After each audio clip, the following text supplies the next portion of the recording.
ব্যক্তি যদি জেনা করে তাহলে বিবাহিত ব্যক্তি জেনা করার কারণে জেনার শাস্তি স্বরূপ তাকে হত্যা করতে হবে, ইট পাথর মেরে জনসম্মুখে। এটা ইসলামের বিধান।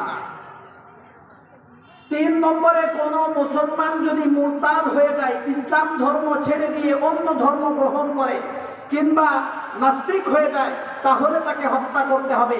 এই 3 কারণ ছাড়া কোন মুসলমানকে যদি কেউ হত্যা করে, সারা দুনিয়ার সমস্ত মানুষকে হত্যা করলে যত পাপ হয় তত পাপ হবে, আর তার শাস্তি দুনিয়া থেকেই শুরু হয়ে যাবে। এটা গেল কয় নম্বর?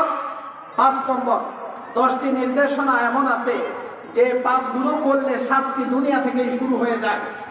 1 নম্বরে আল্লাহর সাথে শরীক করা, 2 নম্বরে পিতামাতার প্রতি সদাচরণ না করা, 3 নম্বরে অভাবের ভয়ে সন্তান হত্যা করা, 4 নম্বরে গোপনে বা প্রকাশ্যে